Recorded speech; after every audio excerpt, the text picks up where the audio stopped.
তো আমাকে ও অ্যান্সার দেয়, ভাইয়া দেখবে একদিন তোমার মতন বড় হয়ে আমিও বাসায় একা একা যাবো, কিন্তু হওয়ার পারলো না।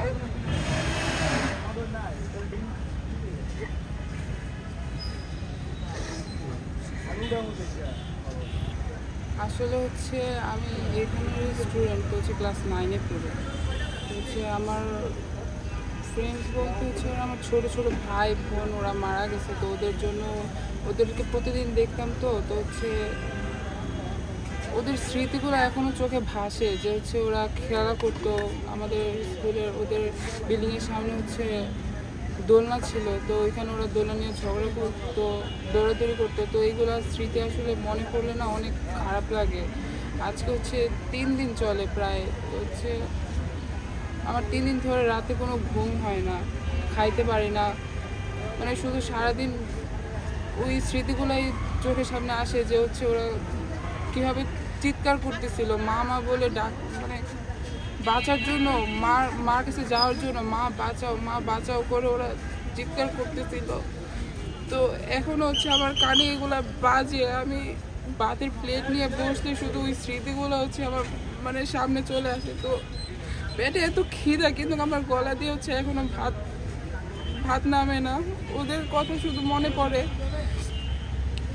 তো হচ্ছে একদিনের ঘটনা, একটা ছেলে বাচ্চা ক্লাস 2-তে নাকি 1-এ পড়ে, তো ছুটির সময় ও হচ্ছে মার কাছে দৌড় দিয়ে মানে যাওয়ার জন্য দৌড় দিছে আর কি।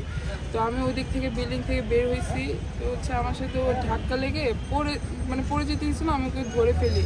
তো আমি ওকে মানে দুষ্টামি করে বলছিলাম যে হচ্ছে পিছিয়ে এখনও মার সাথে যায়। তো আমাকে ও অ্যান্সার দেয়, ভাইয়া দেখবে একদিন তোমার মতন বড় হয়ে আমিও বাসায় একা একা যাবো, কিন্তু হওয়ার পারলো না।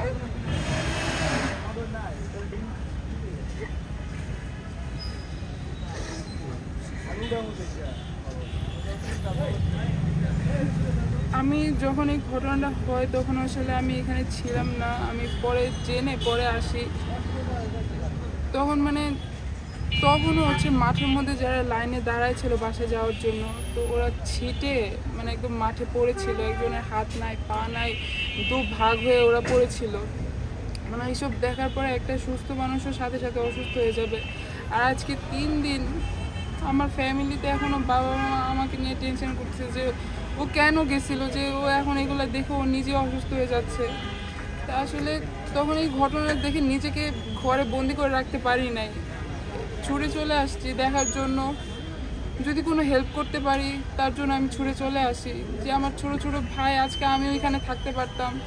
আমার আইসিটি এক্সাম ছিল সকালে 10টা থেকে হচ্ছে 10:30 পর্যন্ত, তো যদি অন্য সাবজেক্টের এক্সাম থাকতো তখন হচ্ছে আমার এক্সাম শেষ হতো 1টার সময়, তো আমি ঠিক ওই টাইমে ওইখানেই থাকতাম।